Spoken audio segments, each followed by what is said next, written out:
Assalamualaikum.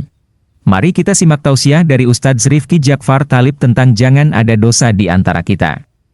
Jangan ada dosa di antara kita. Panjenengan tulis hadirin. Dosa itu terbagi menjadi beberapa. Nomor satu, apabila dilihat dari objek kepada siapa kita berdosa, maka dibagi dua. Dosa kepada Allah Ta'ala, yang kedua dosa kepada makhluknya Allah Ta'ala, atau lebih spesifiknya dosa kepada sesama manusia. Apabila dosa kepada Allah Ta'ala relatif lebih mudah mendapatkan ampunan. Kenapa begitu? Karena Allah itu pengampun, Allah penerima taubat, Allah maha penyayang. Bahkan cukup satu kali istighfar. Dalam hadis riwayat Al-Imam At-Tirmidzi, satu kali istighfar itu semua dosa kita oleh Allah diampuni, dan Allah tidak peduli seberapa besar dosa itu. Itu antara kita dengan Allah. Tapi ketika dosa itu antara kita dengan sesama manusia, maka ini rodok ewet. Ewet itu masak nasi yang pakai airnya dicampur tuh apa? Oh, ngeliwet ya. Ngeliwet itu misalkan gini, saya dari Kasembon tadi ke Al-Amin itu saya ngeliwet Surawono. Oh, lewat. Iya wis. Nah, maka hadirin sekalian, kalau dosa antar manusia itu sedikit lebih ruwet, susah minta ampunnya, karena Allah Ta'ala tidak akan mengampuni sampai kapan? Kalau antara saya sama manusia, maka Allah tidak akan ikut campur untuk memaksa saya memaafkan atau orang yang saya zalimi memaafkan. Sampai kapan? Sampai orang yang bersangkutan memaafkan atau mengikhlaskan. Itu pembagian yang pertama. Pembagian dosa yang kedua secara skala. Ada dosa besar dan ada apa? Dosa kecil. Ada dosa besar dan ada dosa kecil.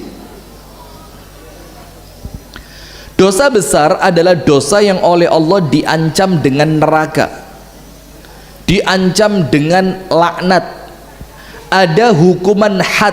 Had itu di dunia kalau ketahuan mungkin dicambuk atau dirajam atau dipotong tangan. Itu namanya dosa-dosa besar. Ada ancaman neraka, ada ancaman laknat dari Allah, atau pelakunya ketika di dunia diancam mendapatkan hukuman berupa had. Berupa apa? Had.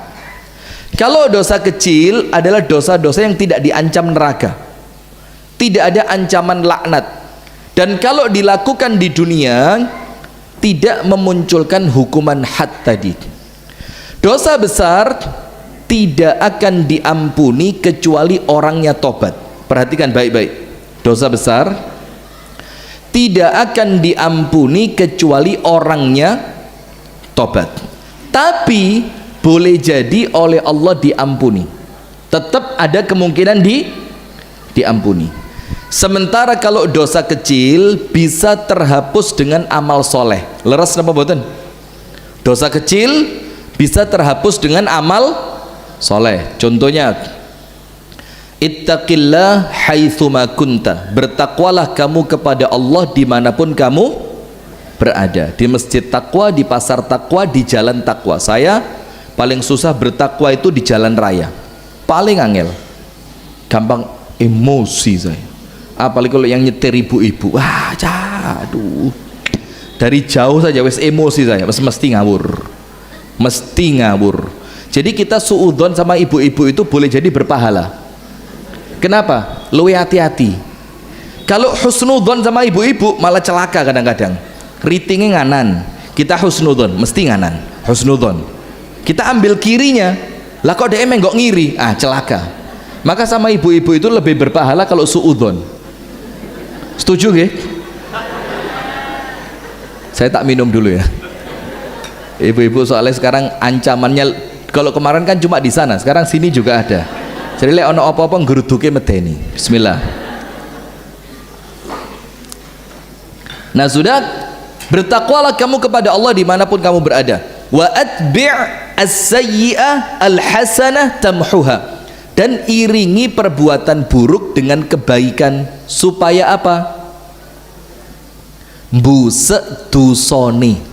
Jadi itu kalau dosa kecil, panjenengan ke masjid, langkah pertama menghapus dosa, langkah kedua meninggikan derajat, langkah berikutnya nambahi pahala. Ada satu langkah yang menghapuskan dosa, panjenengan wudhu, dosa-dosa pripun dengan air wudhu tadi, dosa itu berjatuhan seiring berjatuhannya air wudhu. Itu kalau dosa kecil. Kalau dosa besar kudu to ganjel to, kudu tobat. Nah sementara ada dosa lagi yang terampuni dan tidak terampuni. Dosa besar ada kemungkinan terampuni, enten boten? Maka akidah ahlu sunnah wal jamaah beda dengan orang-orang khawarij. Eski kedukuran. Orang-orang khawarij itu salah satu keyakinan akidah mereka, pelaku dosa besar otomatis kafir murtad. Itu kalau orang khawarij. Misalkan ada orang Islam lah kok totoan itu judi apa enggak? Judi. Ada orang Islam lah kok main judi slot, chip, ngerti judi slot? Alasan. Bapak-bapak biasa nggih? Biasa habis berapa Pak itu Pak? Buat beli habis berapa biasanya? Nggak tahu, bagus. Ada orang Islam lah kok main judi, ada orang Islam lah kok berzina, ada orang Islam minum minuman keras. Kalau orang khawarij otomatis kafir, dihukumi apa? Kafir. Kalau ahlu sunnah tidak. Apa kalau ahlu sunnah? Dia urusannya diserahkan kepada Allah. Apabila Allah ingin mengampuni, Allah ampuni. Apabila Allah memberikan keadilannya, ya dia dihukum dulu dengan keadilan Allah subhanahu wa ta'ala. Nah, ada dosa yang tidak terampuni, ada yang terampuni. Apa yang tidak terampuni? Syirik. Innallaha la yaghfiru ayyushraka bihi wa yaghfiru ma duna dzalika liman yasha. Allah tidak mengampuni dosa syirik. Artinya apa? Kalau ada orang melakukan syirik dalam keadaan ngerti, dalam keadaan sadar, orangnya tidak sempat tobat sampai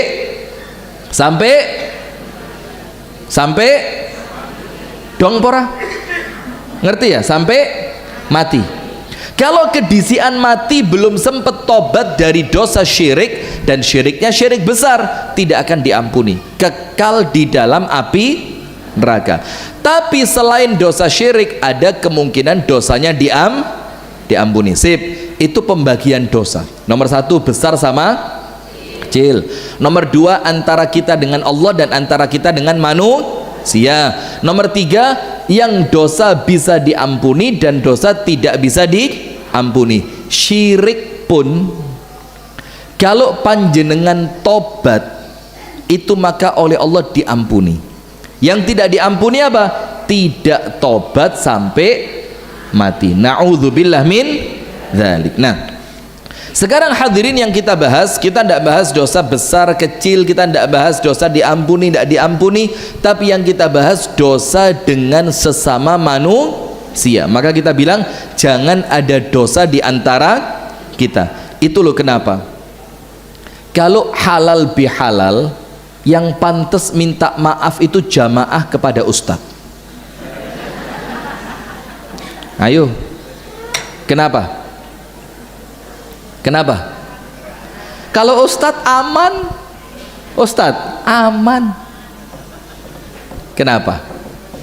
Kalau ustadz bu habis ngerjain jamaah, penutupnya apa? Jamaah kurang dan lebihnya mohon selesai. Panjenengan ngomong gitu sama saya? Panjenengan habis ngerasani saya ngomong begitu?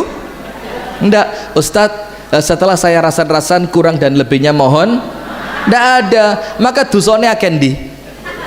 Ayo, panjenengan ngerasani saya, jane bojone piro sih? Itu jangan dikira ndak dosa, itu dosa gede, itu besar. Sudah, oh mohon maaf dari mana? Kok enak panjenengan ngaku dulu.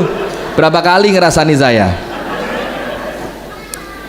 Nah, sudah. Yang kita maksudkan di sini hadirin adalah dosa antar sesama manusia. Nah, maka hati-hati. Dosa antar sesama manusia ini dosa yang urusannya tembus sampai akhirat ketika panjenengan tidak meminta maaf, atau orang yang panjenengan zolimi tidak mau memaafkan. Saya tanya dulu, boleh ndak orang itu tidak memaafkan? Boleh apa tidak? Lah terus ngaji buat apa? Boleh ndak orang itu disakiti, dilarani hatine, dipaido, direndahkan kehormatannya, difitnah, dirasani, dikhianati, dicurangi, dibohongi, karena saking sakitnya akhirnya orang itu tidak berkenan memaafkan. Angsal napa mboten? Angsal napa mboten? Kalau secara manusiawi boleh, secara manusiawi boleh dia tidak memaafkan, nanti urusannya tembus sampai akhirat. Apa dalilnya kalau dia boleh tidak memaafkan? Wa jazaa'u sayyi'atin sayyi'atun mithluha, balasan suatu keburukan itu keburukan yang semisal. Panjenengan ngampleng pok, balasannya apa? Dikampleng. Tapi bukan cuma itu, ada balasan yang lain. Panjenengan nguampleng pok, yang ngampleng tidak balas, tapi dalam hatinya apa? Tunggu pembalasan nanti di akhirat. Boleh apa enggak? Boleh. Dalil yang lain apa? Panjenengan tahu hadis tentang orang yang bangkrut kan? Wos terulang di majelis taklim ini gak mandek.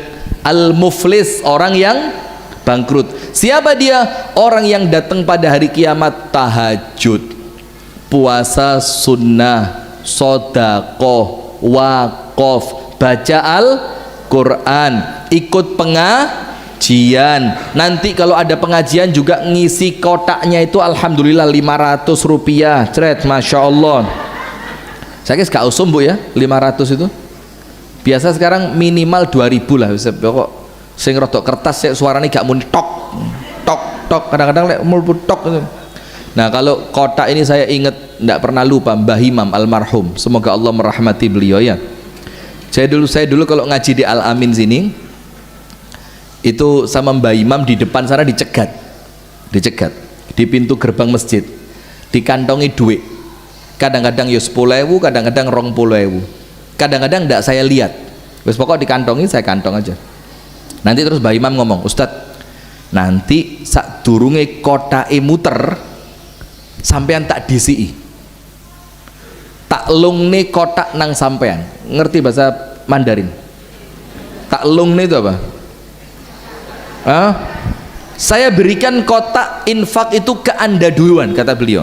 Lah nanti panjenengan pura-pura ngelbokne duit nang kantong, abang pura-pura ngambil uang dari kantong. Sret. Kok gak usah ketok duit, tapi langsung cemplung nih. Nah, engko lek ustadz ketok nyemplung nih, jamaah gak nyemplung nih, ya kebangetan. Nah, itu zaman Mbah Imam masih hidup. Setelah Mbah Imam meninggal, ndak ada yang begitu lagi sama saya. Serai nek blas.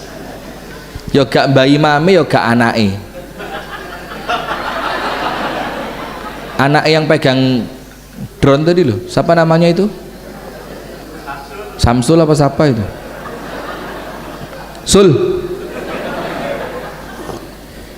Sul guyang-guyu gak noleh blas ya. Nah sudah. Nah maka hadirin sekalian, sampai mana tadi?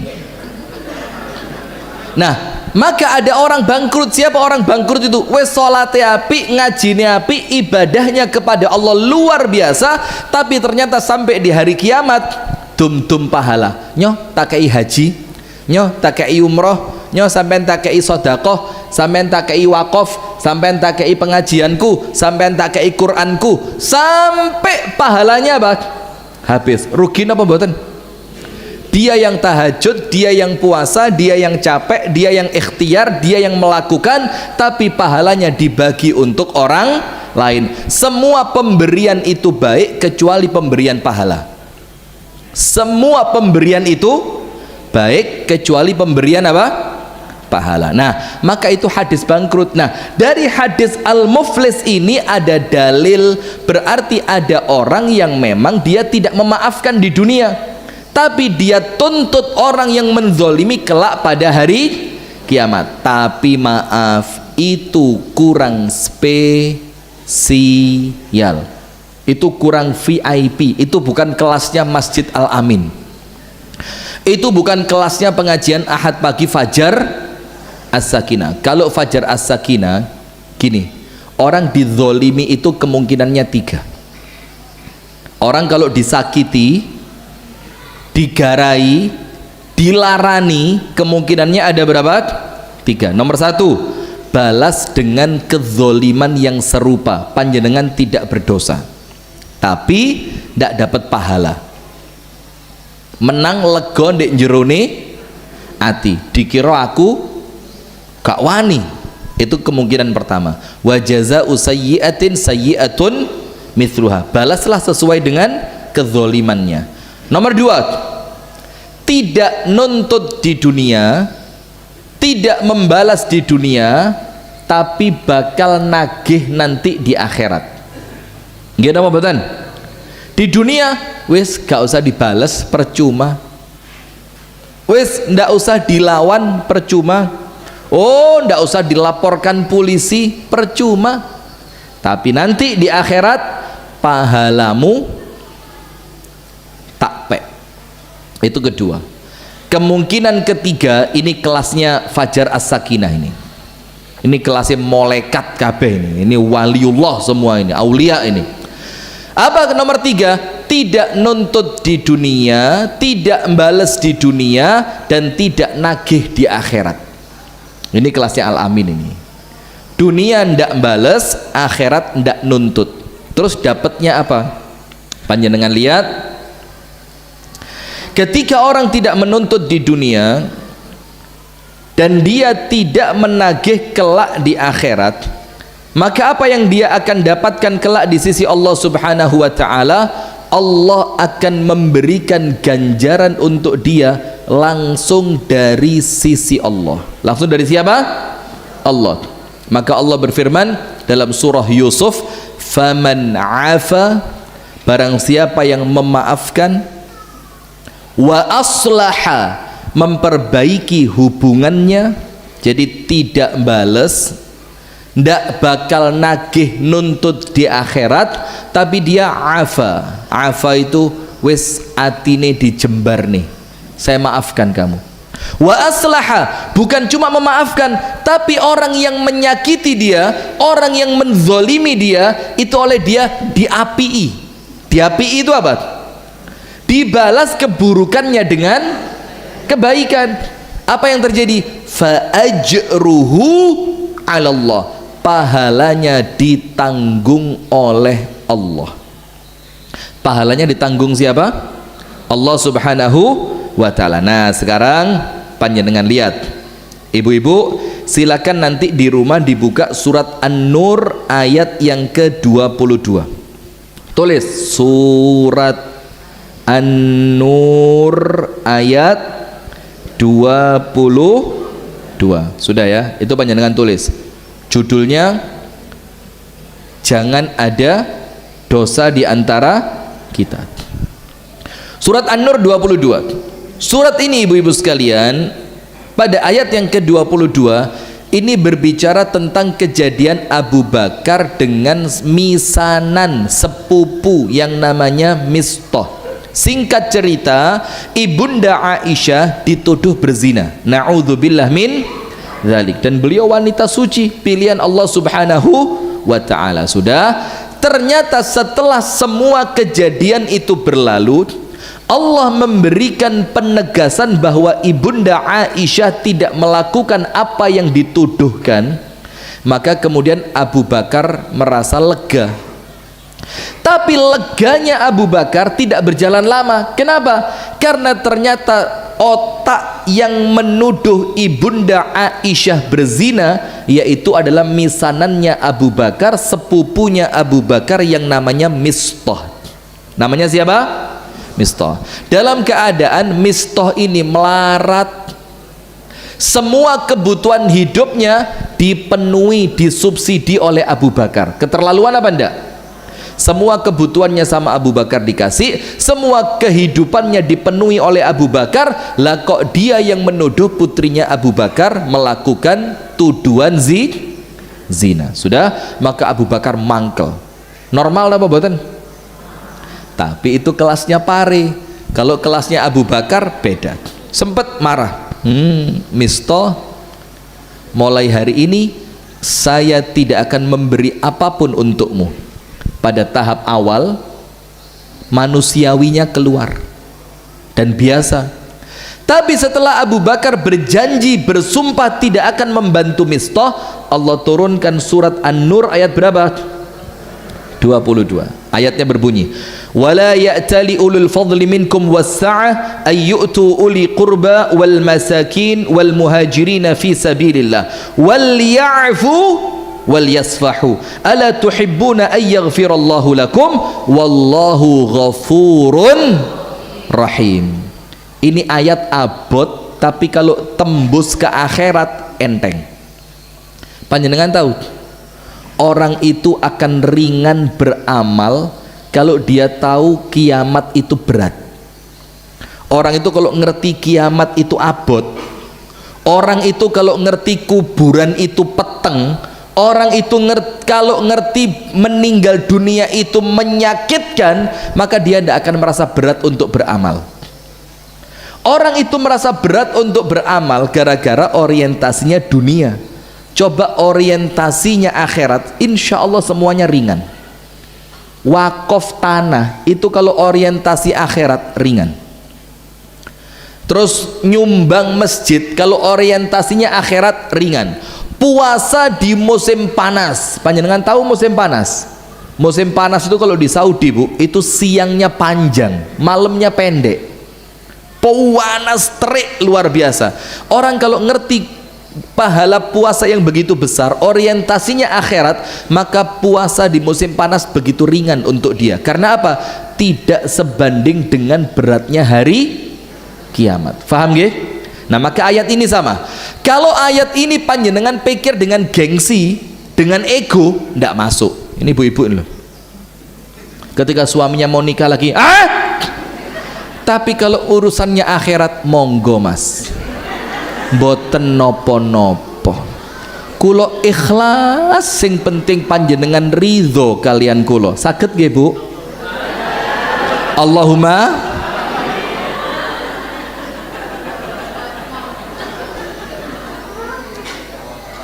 Ini pengajian Ahad pagi Fajar As-Sakinah tutup aja sudah. Tidak ada manfaatnya kayaknya. Ini ngaji berkali-kali tak selipkan ya gak masuk ya. Apa jadwal saya kurang mungkin di sini? Tahun depan tiap bulan saya yang isi di sini. Sudah. Maka ketika orientasinya akhirat maka gampang. Termasuk ayat ini. Apa artinya? Dan janganlah orang-orang yang memiliki kelebihan. Kelebihan itu orang mulia maksudnya. Abu Bakar mulia tidak? Mulia.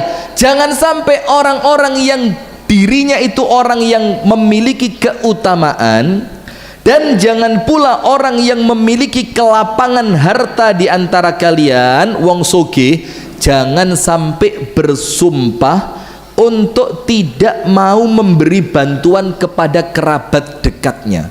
Ini tadi Abu Bakar bersumpah tidak bantu siapa? Mistah. Padahal Mistah kerabat dekat atau bukan? Kerabat dekat. Kata Allah Ta'ala, jangan Abu Bakar, kamu orang mulia, kamu orang kaya, jangan sampai kemuliaanmu jatuh gara-gara dia. Jangan sampai kekayaanmu tidak manfaat untuk akhiratmu. Maka Allah ingatkan, jangan sampai orang yang punya kelebihan dan orang yang memiliki keluasan harta bersumpah bahwa mereka tidak akan memberi bantuan kepada kerabatnya, kepada orang miskin, dan kepada orang-orang yang hijrah. Terus Terus Allah ngomong ini langsung melalui Nabi Muhammad untuk Abu Bakar. Apa kata Allah Ta'ala? Wal ya'fu, hendaknya kamu maafkan saja. Allah minta apa? Hendaknya kamu maafkan. Tonggo sing gawanggu itu loh Bu, tonggo sing rewesek banget itu loh, nggak ada mboten? Nggak ada, normal ya, ono ayat itu Allah minta apa? Wal ya'fu, maafin, maafin aja kata Allah. Wal yasfahu, dan apa? Dan berlapang dadalah. Terus Allah bilang, bukankah engkau ingin diampuni oleh Allah? Dan Allah itu maha pengampun lagi maha penyayang. Setelah ayat ini turun, Abu Bakar langsung makdes dawer. Apa kata Abu Bakar? Ini ayat nyindir saya ini. Lo panjenengan kalau membaca Quran gak kesindir ya malah keliru. Nggih napa mboten? Cerita tentang orang munafik lo yang diceritakno kita kok. Masa gak kesindir blas? Cerita mengenai orang-orang yang berkhianat lo yang diceritakan kita kok. Masa ndak kroso kesindir? Padahal Quran itu sengaja nyindir kita supaya kita merasa kemudian kita memperbaiki diri. Itulah pentingnya membaca Al-Quran. Kalau maca Quran gak kesindir ya gak ngerti artine. Panjenengan pewenak le maca Quran, pewenak maca gak kesindir blas. Lho Bu, kok pewenak le ngaji? Iya ora ngerti artine kok. Coba ngerti artine. Lho, gak maca meneh wis. Lho Quran tak waca nywendir terus sih. Gak pewenak ampane sentimen Quran iki mbek aku. Nah, Abu Bakar ngerti, ini ayat untuk saya ini. Ketika saya bersumpah tidak akan membantu Mistah, Allah sayang kepada saya, maka Allah langsung mengingatkan. Allah bilang apa? Abu Bakar, kamu ini orang hebat, kamu ini orang kaya, jangan sampai kemuliaanmu jatuh gara-gara orang tidak penting itu. Jangan sampai kehormatanmu hilang gara-gara orang yang tidak jelas itu. Imam Ahmad, tahu Imam Ahmad ya? Imam Ahmad itu pernah diganggu tonggoni. Jadi tetangganya itu di seberang jalan itu manggil Imam Ahmad, Ahmad. Datanglah Imam Ahmad. Setelah Imam Ahmad datang, tonggone bilang apa? Wes gak sido mulio. Coba, ini sekelas Imam Ahmad. Jangankan Imam Ahmad, kalau saya saja dipanggil Ustadz Rini, setelah saya datang gak sido. Ini air jahe, bisa saya minumkan dia lewat telinga ini. Sudah, Imam Ahmad pulang. Setelah Imam Ahmad pulang sampai rumahnya, dijeriti sama itu tetangga tadi. Ahmad, Rini purian nih baperan. Rini, balik lagi Imam Ahmad. Setelah Imam Ahmad balik, tetangganya bilang apa? Wes ndak jadi, balik Sampai berulang-ulang kali. Sampai yang marah bukan Imam Ahmad tapi muridnya. Muridnya bilang apa? Ya tala'abu bik, itu orang mempermainkan kamu. Lah kok panjenengan tetap mau datang ke sana, disuruh pulang lagi, dipanggil datang lagi, pulang lagi, dipanggil datang lagi. Mau sampai kapan? Apa kata Imam Ahmad? Loh, urusan saya bukan sama dia, urusan saya sama Allah. Allah itu melalui Nabi Muhammad memerintahkan saya berbuat baik kepada tetangga. Nah, maka selama Allah yang memerintahkan, saya akan baik sama dia. Urusan dia mempermainkan saya itu bukan milik saya, itu milik Allah. Biarin, yang penting saya tidak ikut jelek seperti dia. Itu bagus apa enggak? Ini Fajar Sakinah ini. Bahne tonggone nakal, bahne ya. Biarin tetangga ganggu, biarin tetangga pelit, biarin. Yang penting saya harus jadi orang baik. Nah, itu namanya orang merdeka. Orang merdeka itu sikapnya tidak disetir orang lain. Kalau ada orang jurit, "Woi, Pak!" Masa panjenengan melok jurit apa? Nah, itu namanya panjenengan disetir sama dia. Misalkan ada orang jerit pinggir rembong, panjenengan nyetir mobil. Tiba-tiba sepeda motor nyelip. Pas deket jendela mobil panjenengan jerit, "Blok!" Kalau panjenengan istighfar, astagfirullahaladzim. Itu baik. Kalau panjenengan nyetir gini, seret, sepeda motor lewat, blok, dewe. Itu masih begini itu kurang lurus itu ya.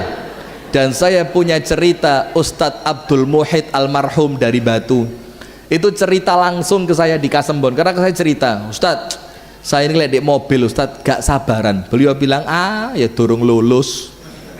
Apa katanya? Belum lulus. Aku iki tahu Ustadz, tekok Malang mulai nang Batu nggawa mobil kijang tuwek. Mobil apa? Kijang tua. Ini bukan matic loh. Kalau matic sih lumayan. Ini manual. Jadi manual ini ngerem dadak no mati mobilnya ya apa ndak? Panjenengan ndak ngerti ya. Sudah jalan sampai menjelang Beji itu ada vihara.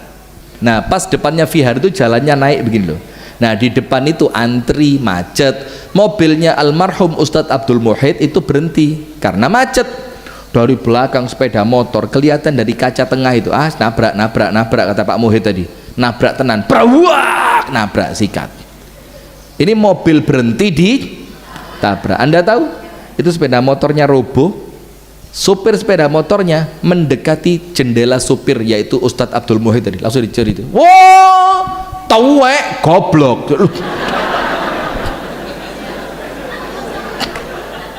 Apa kata Ustadz Abdul Muhid? Wis waras ngalah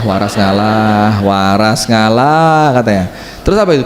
Tak jarne Ustadz, mobilku peok ditabrak. Tapi apa? Tak pikir lah, kalau ngelawan orang ini ya katut apa? Nah, katut gini tadi. Nah, itu namanya orang merdeka. Dia tidak membalas orang lain dengan tekanan dari perilaku orang lain tadi. Panjenengan beli brambang, terus ketika beli brambang dinyang itu ngamuk, ngenyang duwe-duwe pora aja nih, nah gitu. Terus panjenengan bilang nggih pinten pun 20.000 sak kilo, nggih tumbas tunggal kilo, yo nimbang dhewe. Panjenengan timbang sendiri. Setelah ditimbang selesai, panjenengan minta kresek, njaluk. Sampeyan tuku kreseknya apa brambange? Ya kresek ya tuku mbak. Ya wis tuku, panjenengan beli. Setelah panjenengan beli kresek, panjenengan adai, panjenengan bayar, panjenengan pergi, panjenengan bilang apa? Matur, itu hebat. Kenapa? Karena panjenengan tidak terpengaruh dengan keburukan orang lain. Nah sudah, maka Abu Bakar oleh Allah diingetin, Abu Bakar engkau itu orang baik, jangan jadi jelek gara-gara orang itu. Karena anda ini orang pengajian, anda ini orang ibadah, anda ini orang majelis taklim, anda ini orang Islam yang menutup aurat dengan sempurna. Lo mosok masih terpengaruh dengan orang yang tidak baik. Nah maka Allah bilang falya'fu wal yasfahu, maafkan dan lupakan. Terus apa keuntungannya buat kita? Ala tuhibbuna ayyaghfirallahu lakum, bukankah kamu ingin oleh Allah diampuni? Maka tentu kita semuanya ingin diampuni apa enggak? Ingin. Nah ketika panjenengan dizolimi orang lain, ada kesempatan dosa panjenengan oleh Allah diampuni. Maka misalkan panjenengan di jalan aman enak nyetir santai, tiba-tiba ditabrak orang bruwek, yo baret lah sedikit. Terus panjenengan bilang apa? Ya wes mas, ndak apa-apa, pergi aja. Ketika anda ikhlas memaafkan, maka seketika itu dosa anda oleh Allah diampuni. Berarti datangnya orang untuk menzolimi anda itu peluang untuk anda agar anda mendapatkan ampunan dari Allah. Faham betul? Maka begitu, maafkan. Kemudian yang berikutnya, panjenengan buka surat Al-A'raf. Surat apa? Al-A'raf. Ayat berapa? 199. Ayat 199. Surat Al-A'raf. Ayat, Pak, ibu-ibu lu nyawatet sedaya, Pak. Lah sendiri sing nyatet namung Ustadz Pairin. Hanya Ustadz Pairin tok sing Ustadz tok sing nyatet. Oh ya, sebelah sini ada, ini bagus ini. Sebelah sana wes pokok ilmu ngaji kuping ya. Tapi tidak apa-apa. Yang penting panjenengan tidak dituntut hafal ayatnya, hafal suratnya, hafal nomornya. Mboten. Kita ini dituntut untuk mampu mengamalkan. Mas yo gak nulis lek bisa mengamalkan bagus. Nulis lek gak ngamal nih. Ya kayak ibu-ibu ini nanti. Minum dulu. Bismillah. Al-A'raf 199. Allah Ta'ala memerintahkan kepada kita. Yang tadi An-Nur berapa? 22. Allah minta kepada Abu Bakar, maafkan, lupakan. Kalau kamu maafkan, Allah akan memaafkan kamu. Sementara kita butuh maaf dari Allah. Sekarang Al-A'raf 199, perintah dari Allah. Berarti perintahnya bukan cuma satu, ada banyak perintah di dalam Al-Quran. Apa Al-A'raf 199? Khudhil afwa. Khudhil afwa. Wa'mur bil urfi wa a'rid anil jahilin. Ini penutupnya gini, Pak. Yang pertama, khudhil afwa. Allah minta kepada kita, sudahlah, jadilah kalian itu orang yang pemaaf. Ya, memaafkan itu memang ya berat ya. Tapi nanti insya Allah saya sebutkan beberapa hadis. Mudah-mudahan setelah hari ini kita semua jadi orang yang pemaaf. Amin ya rabbal alamin. Jadi kalau panjenengan punya suami lah kok nikah lagi tanpa sepengetahuan panjenengan, wis maafkan. Maafkan. Kalau perlu panjenengan datang ke rumah istri mudanya, panjenengan bawain gamis, panjenengan bawain buah-buahan. Dek, ya sudah, mulai hari ini setelah pengajian Ahad pagi tadi saya sudah memaafkan, saya ikhlas. Sakit nggih?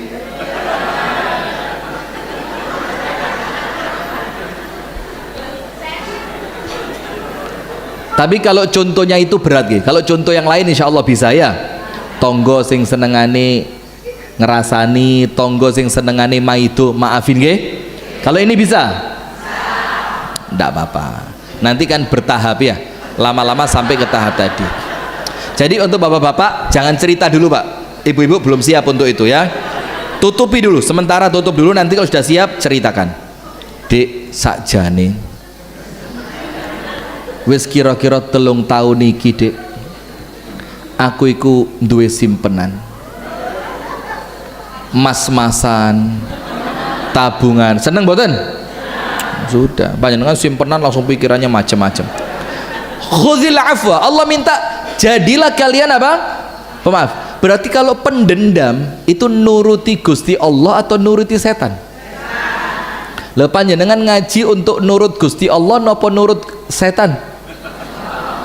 Gusti Allah. Nah, maka setelah pulang Allah minta apa? Jadilah pemaaf. Panjenengan pernah khatam Quran mboten? Ramadan khatam.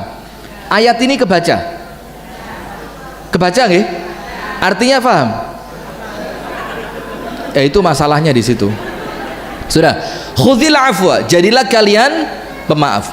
Wa'mur bil urfi, dan perintahkan berbuat kebaikan. Jadi memerintah berbuat kebaikan itu pendorong untuk kita juga ikut jadi baik. Karena kalau cuma baik tok tidak cukup. Orang itu kalau cuma jadi orang soleh itu belum baik, tapi dia dituntut menjadi muslih, memperbaiki. Jadi orang baik wakeh, wong apik gak duwe musuh. Tapi ketika dia sudah mulai memperbaiki, biasa musuh mulai muncul, mulai ganggu aku. Wah, aku wingi metu gak jilbaban lho, lambine jijris. Padahal rambutku bojoku lho ora ngamuk. Lah kok sing ngamuk ibu-ibu. Kalau sing ngaji nang Fajar As-Sakinah, ih nejong. Ngerti nejong? Wa a'rid 'anil jahilin, dan berpalinglah dari orang yang bodoh. Ini ayat ada kaitannya dengan An-Nur 22.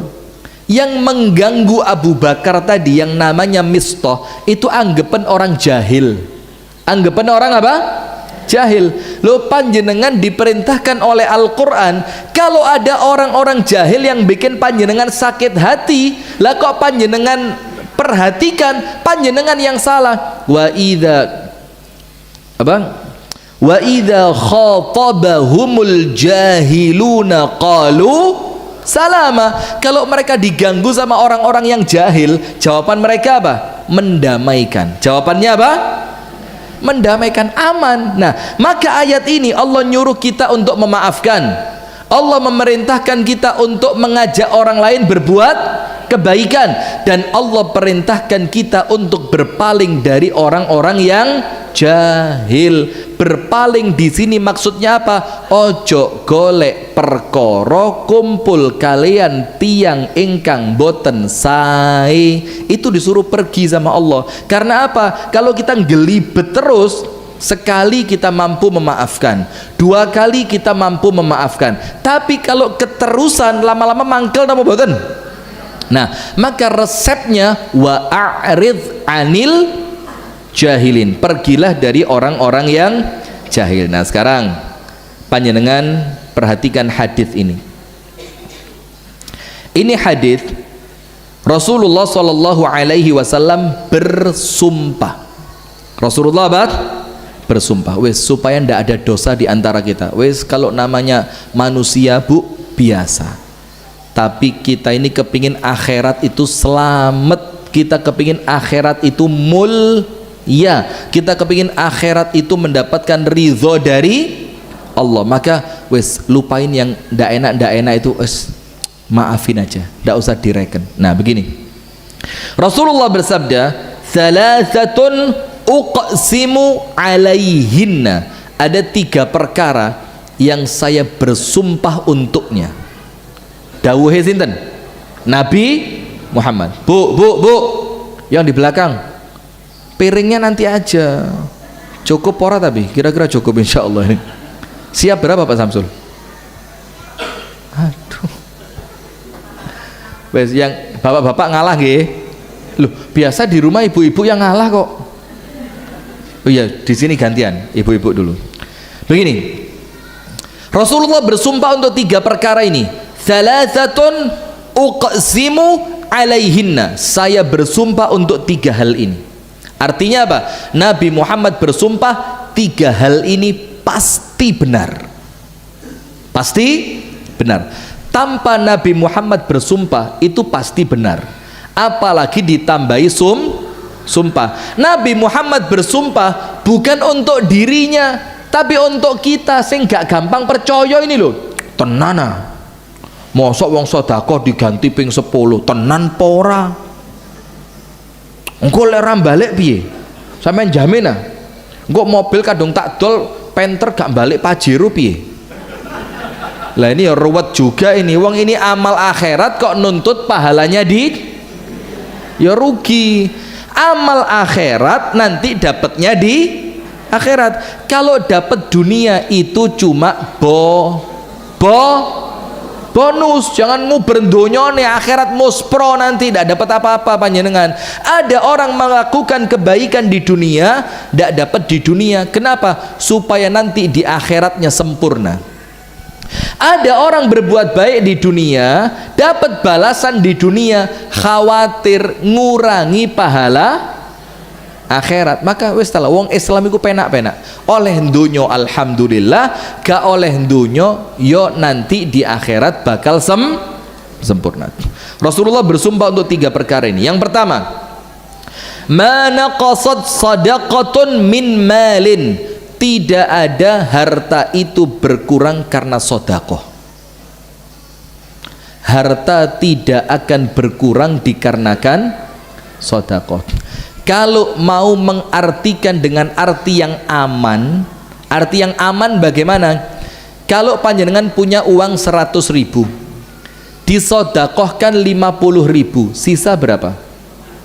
50. Loh, kok katanya tidak berkurang padahal sisa di kantong saya cuma 50. Kalau mau mengartikan yang aman, 50-nya sudah panjenengan tabung di akhirat, bukan hilang. Berarti 50 disimpan di akhirat, 50 disimpan di kantong. Kurang napa mboten? Kurang napa mboten? Nah, maka yo ustadz ini hati-hati. Kalau ceramah jangan sembarangan. Ada ustadz yang ngelarang anak dididik nabung. Panjenengan tahu yang ngeritik ustadz ini siapa? Nun sewu nggih, saya bukannya merendahkan, tapi hanya mencontohkan buat panjenengan. Yang ngeritik perempuan ndak jilbaban. Terus ustadz yang ngelarang anak kecil dididik nabung itu ndak dipanggil ustadz, dipanggil langsung nama. Oh ini bodoh banget, beragama kok nggak pakai nalar. Loh bu, nabung itu boleh. Panjenengan tahu dalam surat Yusuf, Nabi Yusuf itu ngomong apa? Nanti kalau panen dibagi 3. Kalau panen dibagi 3. Nomor 1, kembalikan untuk bibit. Kembalikan untuk apa? Bibit. Nomor 2, simpen, gantung di lumbung supaya awet. Yang sebagiannya dimakan. Nah, yang disimpan di lumbung ini, kalau istilah ekonominya yaitu tabungan. Boleh apa enggak? Boleh. Maka ngomong, jangan didik anak untuk nabung, didik pelit, didik anak untuk sedekah. Loh, itu kalau imannya Abu Bakar nggih boten napa-napa. Tapi masyarakat kita ini kan macem-macem, ada yang imannya mapan, ada yang imannya masih tipis. Jadi hati-hati bu, jangan sembarangan. Jadi kalau mengartikan yang paling aman, harta tidak berkurang karena sodakoh, yang paling aman panjenengan tidak mungkin protes, kesimpan sebagiannya di akhirat, sebagiannya disimpan di kantong. Aman apa betul? Aman. Sementara kalau disimpan di akhirat, dicuri maling enggak? Dicuri maling betul? Dintit istri betul?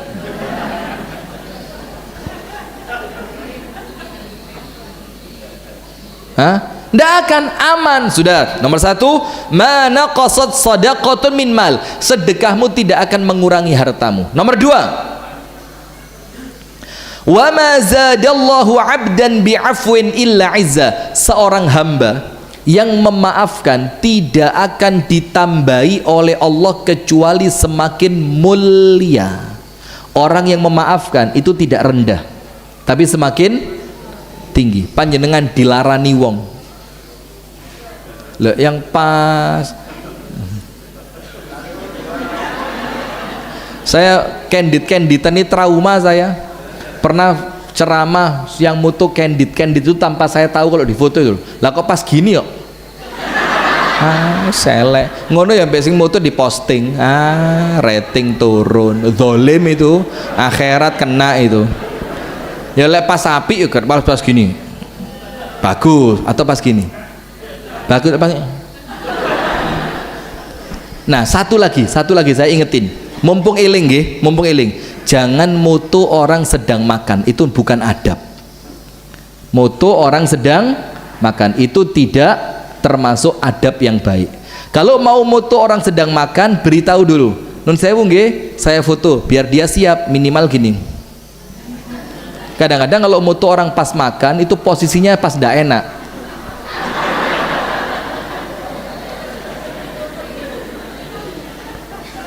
Diwasne wong graga serang, bojone ra tau masak. Nah itu termasuk adab ya. Maka kalau mau mutu orang yang sedang makan, terlebih dahulu beritahu. Nun sewu nggih, mau saya foto. Kalau orangnya ndak berkenan, jangan dipaksa.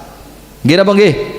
Panjenengan pernah lihat foto-foto kita zaman dulu tahun 95, 96, syukuran rumah, syukuran masjid, ada acara makannya kan rata-rata seneng difotoi. Nah foto zaman dulu itu medeni pak. Kenapa medeni? Di afdrek. Foto zaman sekarang penak kayaknya afdreke, HP rusak hilang foto nih. Zaman dulu di afdrek simpen album nih. Itu pas kita buka, iki tahun 95, oh apik ya. Lah kok ada satu foto Pak Samsul pas gue ini. Astagfirullah, itu langsung elek kabeh itu album itu. Nah sudah, kita lanjutkan.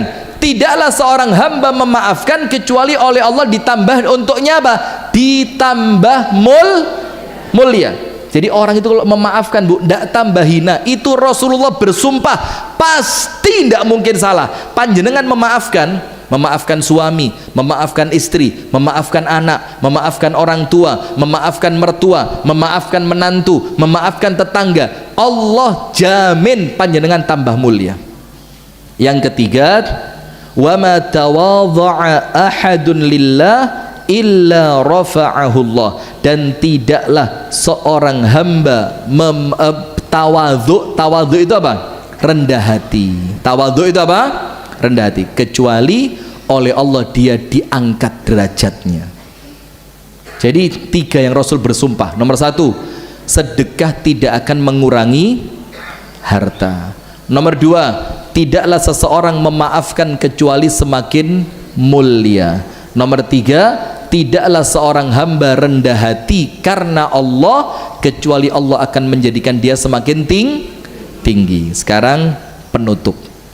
Panjenengan tulis hadis riwayatnya 2. Nomor 1 dari Ali bin Abi Thalib radhiyallahu anhu.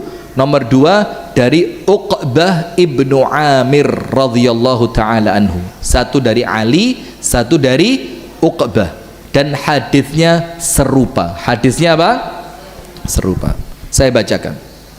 Ini rumus bermasyarakat dengan baik, dan kalau kita bisa, insya Allah kita ahli akhirat. Ahli apa? Akhirat. Mudah-mudahan mulia dunia, mulia akhirat. Hadisnya begini. Rasulullah sallallahu alaihi wasallam bersabda, ini yang dari Ali bin Abi Thalib nggih. Rasulullah bersabda, "U'fu amman zalamak." Kalau mau hidup itu nyaman, Bu, maafkan orang yang zalim kepadamu. Maafin. Sekarang begini loh, Bu, masalahnya begini. Ini saya ngomong masalah yang lagi viral ini. Mudah-mudahan nanti bisa dipotong sama Mas Arief dan mudah-mudahan tidak jadi polemik. Begini, sekarang kan lagi rame hukum asy-syu'ara, dibilang artinya surat pemusik. Wes sudahlah, ndak usah dikejar keterlaluan. Boleh jadi, dalam tanda kutip boleh jadi memang beliau sedang sabqul lisan. Sabqul lisan itu keperucut omong, salah omong. Kalau semakin dikejar, semakin jauh nanti semakin orang itu kalau diteken dia akan membela diri. Betul apa enggak? Itu normal. Orang itu kalau disakiti dia akan membalas. Itu normal. Orang itu ketika direndahkan dia akan berusaha membela diri. Maka sudahlah, aman. Cuma sekarang yang kurang itu apa? 2. Yang mengingatkan kadang-kadang keterlaluan, yang diingatkan kadang-kadang kurang tawadhu. Faham gitu? Yang diingatkan kadang-kadang mengingatkannya itu keterlaluan, sampai perkara kecil dibahas semua, dikorek semua, padahal namanya manusia loh, namanya ustadz itu loh, ceramah videonya di YouTube sudah 1000 misalkan, mosok ganok salah iblas, pasti ada salahnya. Dari 1000 video yang tersebar ada salahnya 20, itu kecil loh. Yang nyebar berapa? 1000, salahnya ketemu 20. Maka yang mengingatkan juga tidak usah keterlaluan, yang diingatkan tawadhu. Ngertilah kita ini manusia yang tidak luput dari dosa. Alhamdulillah sudah diingatkan supaya kesalahannya tidak berlanjut sampai negeri akhirat. Nah, maka Imam Ghazali itu mengingatkan, ada dalam kitab Mukhtasar Minhajil Qasidin, sudah ditahqiq kitabnya. Ada juga dalam kitab Ayyuhal Walad, sama. Apa kata Imam Ghazali? Jangan berdebat. Karena apa? Nomor 1, perdebatan itu ilmu yang ikhlasnya paling berat. Perdebatan itu ilmu yang ikhlasnya paling berat. Kalau menang rentan sombong, kalau kalah besar kemungkinan langsung merasa kecil, merasa hina. Dan tidak jarang muncul ujub, bangga diri karena dalil saya lebih kuat, argumen saya lebih mantap, ujub. Dan tidak jarang Di sana ada mengorek kesalahan orang lain dengan niatan menjatuhkan orang itu di hadapan manusia. Itu kata Imam Ghazali. Dan terbukti apa ndak? Kalau panjenengan ikuti perdebatan yang sedang rame ini, terbukti bangga diri. Saya lulusan mana, yang mengkritik lulusan mana, menjatuhkan orang lain, kemudian sombong dengan dalil yang dia bawa, kemudian dengan nada-nada ketawa, tapi ketawanya itu ketawa kecut. Coba ini nih ustadz yang mengatakan ahli Al-Quran, coba dong cariin. Loh, itu kan nadanya tidak enak. Nah, maka diingatkan oleh Imam Ghazali, jangan debat, datang saja, ngomong baik-baik. Ingatkan, ketika orangnya sendiri yang mengklarifikasi itu lebih elegan. Betul apa enggak? Contoh, saya salah ngomong, saya katakan hukum poligami itu wajib. Hukumnya apa? Wajib. Ini jangan dipotong, ngawur, dipotong ya rusak lagi nanti. Terus ada satu orang yang mengatakan, oh tidak wajib Ustadz, sunnah pun tidak, hukumnya boleh. Hukumnya apa? Boleh. Tapi dia tidak bikin video. Video saya tidak dipotong sama dia. Coba cek Ustadz satu ini, wahaboy kecil ini, dia mengatakan poligami itu wajib. Terus dia buka kitab yang mengatakan bahwa tidak seperti yang saya sampaikan. Video saya dimunculkan, bantahan dia dimunculkan. Itu kalau saya tahu, malu saya. Malu apa enggak? Normal, pasti saya malu karena saya salah. Kemudian apa? Terkadang saya akan mencari bahan untuk membenarkan diri. Entah, oh itu saya kan niatannya begini, saya kan begini. Coba orang yang tahu kesalahan saya tadi datang ke rumah saya, atau minimal telepon sama saya, Ustadz, kok nampaknya kemarin ada yang keliru. Dijelaskan, kalau memang keliru Ustadz, mendingan antum sendiri yang klarifikasi, itu lebih bagus. Bagus apa enggak? Nah, cuma kan kadang-kadang setan itu masuk, nggak ada pembuatan. Nah, itu loh Bu, hati-hati. Eman umat Islam ini sama Nabi Muhammad dijaga, dieman-eman, jangan sampai terpecah belah. Kita harus rukunan. Tapi kadang-kadang faktor ego itu loh, kepingin ketok luwe api, kepingin ketok luwe pinter, kepingin ketok luwe ceto, kepingin ketok luwe hebat, kepingin ketok luwe, nah itu kepingin ini semuanya setan ini. Hati-hati nggih. Sudah. Maka Rasulullah mengatakan u'fu amman zalamak. Kalau ada orang zalim, sudah, maafin saja. Wasil man qata'ak. Kalau ada orang memutuskan silaturahim dengan kamu, kamu yang nyambung sama dia. Enteng loh Pak. Kalau ada orang zalim, maafkan. Ada orang memutuskan silaturahim, kamu yang datang ke rumahnya. Tidak usah nunggu dia yang datang. Wa ahsin ila man asaa ilaik.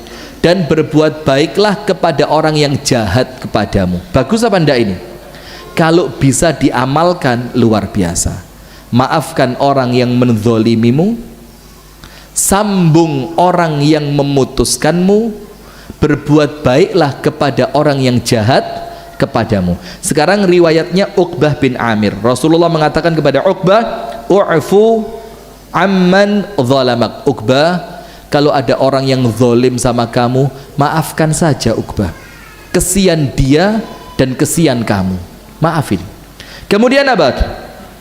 Wa a'ti man haramak. Berilah sesuatu kepada orang yang memboikot dirimu. Ada orang pelit sama panjenengan, berikan sesuatu untuk dia. Kemudian apa? Wasil man qata'ak. Dan sambunglah kepada orang yang memutuskanmu. Nah, maka ini tujuannya apa Bu?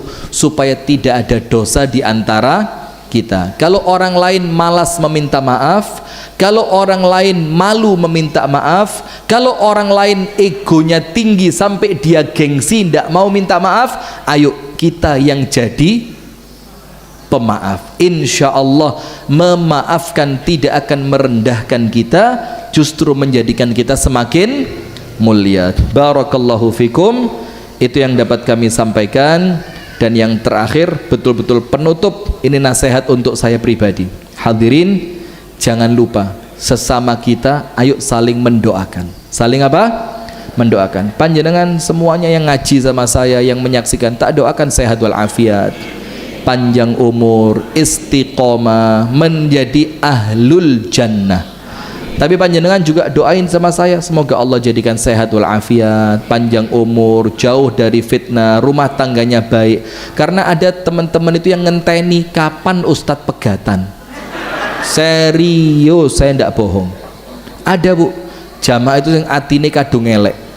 Jadi kalau ngelihat rumah tangga saya baik itu malah ndak seneng. Kepingin nih, kapan yo? Ayo totoan nah, pirang tahun kas. Itu ndak baik. Ayo kita yang rukun, yang baik, seneng ngelihat orang lain baik, ikut sedih dengan kesedihan orang lain, dan kita saling apa? Mendoakan. Semoga ada manfaatnya. Kurang dan lebihnya saya mohon maaf. Hadanallahu wa iyyakum ajma'in. Subhanakallahumma wa bihamdika asyhadu an la ilaha illa anta astaghfiruka wa atubu ilaik. Assalamualaikum warahmatullahi wabarakatuh.